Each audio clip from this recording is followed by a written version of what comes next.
Finally আজকে আমাদের একটি বিয়ের পর্ব শেষ হলো।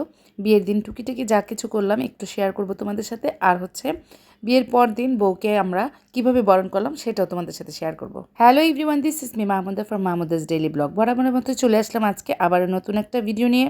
তবে আজকে একটি বিয়ের পর্ব শেষ হবে এবং সেই বিয়েতে কী কী করলাম ছোটোখাটো টুকটাক অল্প একটু ভিডিও তোমাদের সাথে শেয়ার করব। আজকে ছিল আমার মেয়ের দেবরের বিয়ে। আর মেয়ের দেবরকে তো কী যেন বলে পুত্রা। তো পুত্রা নামটা না বলতে গেলে আমার কাছে যেন কেমন লাগে, একটুখানি মনে হয় যে ঠিকভাবে উচ্চারণ করতে পারছি না, সেজন্য আমি এই জিনিসটা উচ্চারণ করি না। তো যাই হোক, তারপরে তোমাদেরকে বললাম, তোমরা তো বুঝেই নিতে পারবা। এই প্রোগ্রামটা হয়েছিল হচ্ছে সীমান্ত সোমবারে বিজিবিতে। তো আমি কিন্তু একটু লেট করে গিয়েছিলাম, যার কারণে ছেলে মেয়ের যে এন্ট্রি শ্যুটগুলো করানো হয়েছিল সেগুলো আমি নিতে পারি নাই। আমি যাওয়ার পরে মোটামুটি দেখলাম যে বিয়ের পর্ব শুরু হয়ে গিয়েছে। আমি জাস্ট অল্প অল্প করে তোমাদের জন্য একটু ক্লিপ নিচ্ছি। আর বউ জামাইকে তো ভালোভাবে দেখাবো না, এটা তো জানোই তোমরা সবাই যে আমার ভিডিওতে আমি আমাদের নিজেদের মানুষদেরকে শো করি না। এই তো বিয়ে পড়ানো শুরু হয়ে গিয়েছে, আলহামদুলিল্লাহ সব কিছু সুন্দরভাবে কমপ্লিট হয়েছে। আমার সাথে তোমরা নিশ্চয়ই সবাই একমত হবা, যারা আমরা কন্টেন্ট ক্রিয়েটর ভিডিও মেক করি তারা কিন্তু যে কোনো প্রোগ্রামে গেলে, বিশেষ করে নিজেদের যদি একদম কাছের প্রোগ্রাম হয় সেখানে যে ভিডিও করতে কিন্তু একটু আনইজি লাগে, কারণ সবাই চিনে তো। তখন ভিডিও করলে না খুবই খারাপ লাগে, দেখা যায় নিজেদের পার্সোনাল অনেক কাজকর্ম থাকে। আর আমরা তো অনেক ছোট কন্টেন্ট ক্রিয়েটর, আমাদের নিজেদের ভিডিও আমরা নিজেরাই করি, সেজন্য আমাদের একটু আনইজি লাগে। এই তো বিয়ের পর্ব শেষ, এখন মেয়েকে বিদায় দেওয়ার পালা। একটি বাবা মায়ের জন্য তো আসলে অনেক কষ্টকর একটি মেয়েকে বিদায় দেওয়া।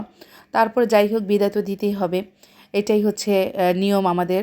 সবাইকে বিদায় দেওয়ার পর এখন আমি আর আমার বাবা মিলে বাসা চলে যাচ্ছি। তবে আমাদের বাসা একদমই কাছে, যেতে মাত্র 10 মিনিট লাগবে রিক্সা দিয়ে। সেজন্য এখন আমরা দুজনে মিলে হেঁটে হেঁটে গেটের কাছে যাচ্ছি। এখন বাজে রাত 12:30। ঢাকা শহরে আসলে এটা কোনো ব্যাপারই না। তো বিজিবির বাইরে বের হওয়ার পর এই যে এই হাতিগুলো তো একদম সবাই চিনো। তো অনেক অন্ধকার রাতের মধ্যে একদম মানুষজন ছিল না, তখন এই হাতিগুলো দেখতে এত ভালো লাগছিল, তো আমিও একটু ভিডিও করে নিলাম। এটা হচ্ছে বিয়ের পর দিন। বিয়ের পর দিন বউকে দেখতে বাসায় যাব। তো তখন ভাবলাম যে সবাই তো দই মিষ্টি এগুলো নিয়ে যাচ্ছে, বাসায় ভরা দই মিষ্টি।